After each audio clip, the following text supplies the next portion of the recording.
Everybody, welcome back to Excel 10-Minute Leaders Live. This is the evening session here in Asia, but over there, it's morning in the US.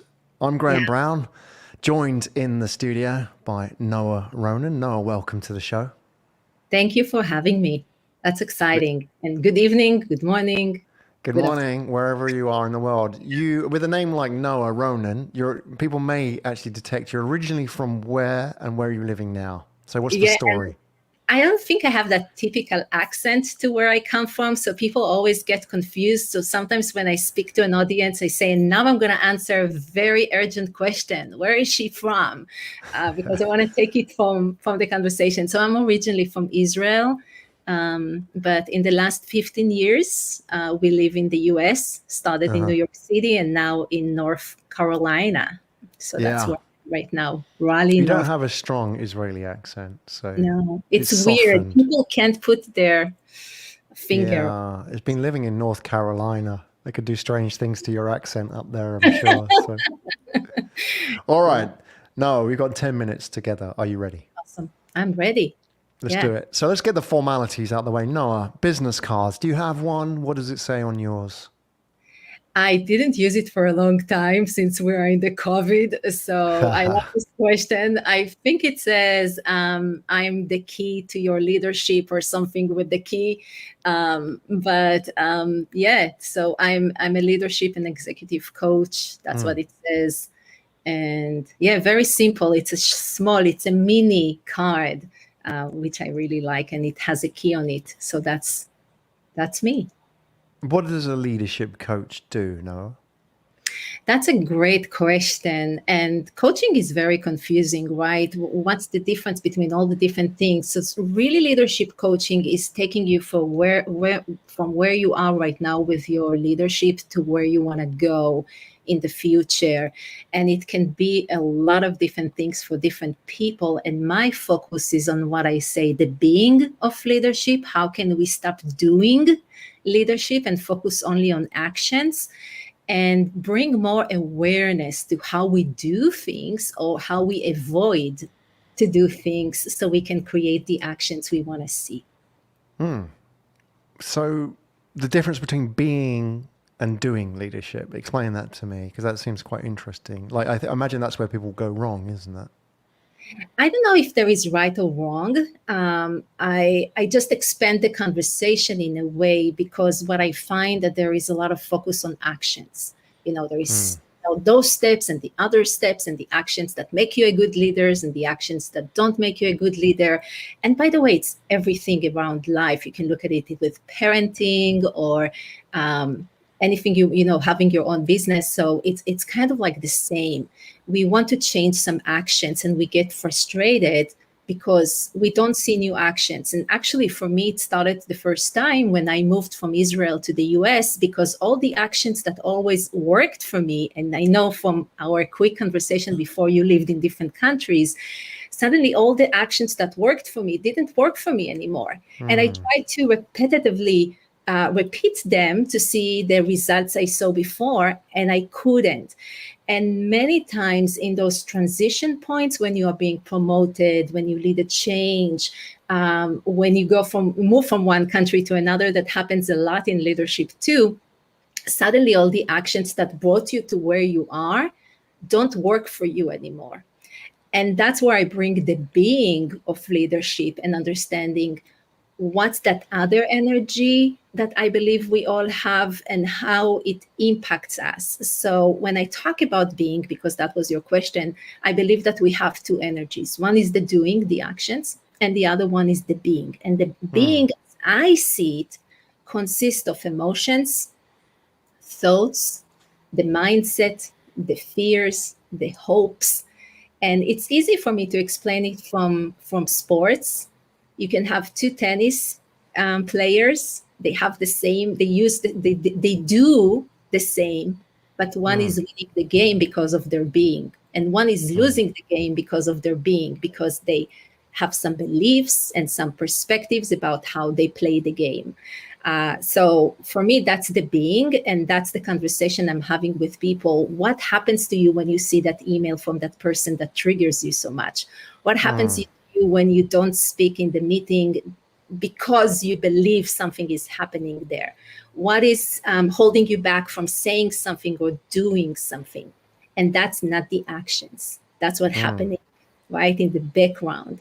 And when we understand that part, which I call the being, we can create new actions. But the problem is that many times we try to move into actions and it might work once or twice, and then we go back to old behaviors because we have tendencies that we're used to them. And they worked for us. So we believe they will keep working, and suddenly they don't. Yeah, you talk about, for example, actions being specific to a place. So if you move countries, your actions may not work in a new country. It may happen with an industry. You leave one sector, move into another sector.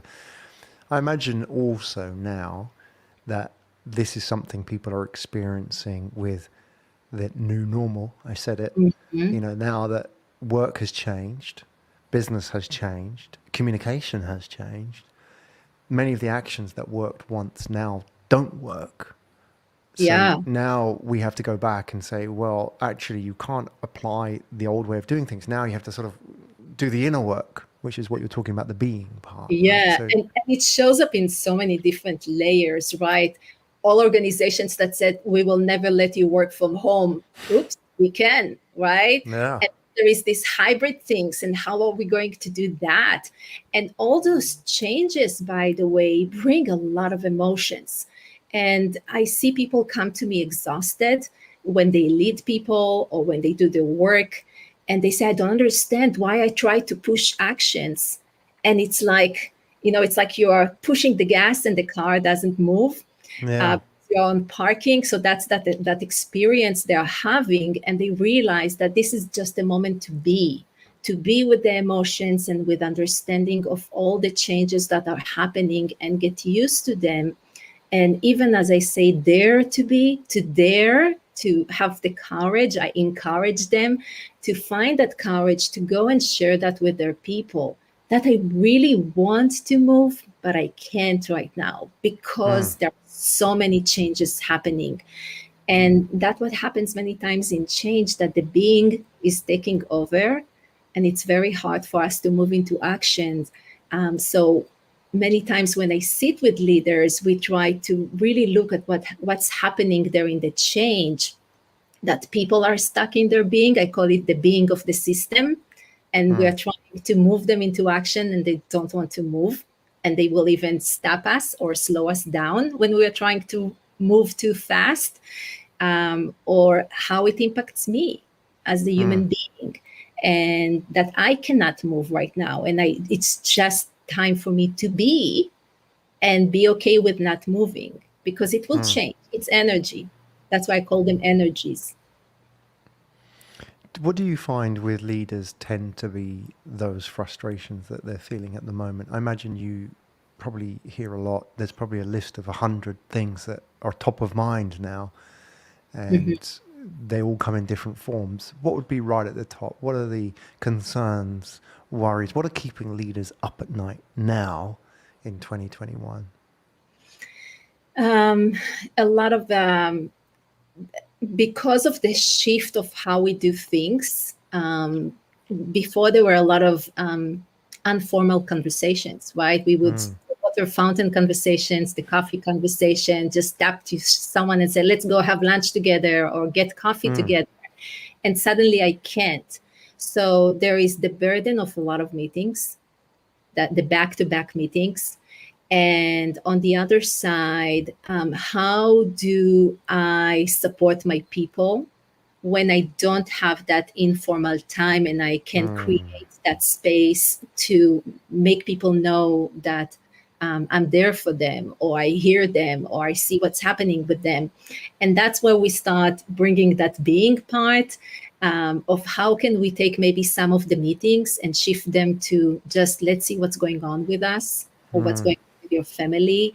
And some of my leader clients even call them like pausing the work and doing something different with their teams. Yeah. So that's one area, two areas, a lot around those, how we It's a communicate. major area, though. like we underestimate the value of those loose interactions, if you can call them Oh my informal, gosh. the water cooler, because a lot of human, well, I'd say all of human history, we've had that, and that's how we've created connections and Mm. empathized with people. And now we're in this world where I see these interactions. Obviously, Zoom is a big part of it, but they're much more transactional. What Yes. information do you have? What information do I have? Done. Let's move on. It's so, with one of my clients, he just realized that I say some of us are more of a doers. I am a doer, by the way, and some of us are more of beers. They're more in the thinking, in the Hmm. feeling, where the doers are more into the action.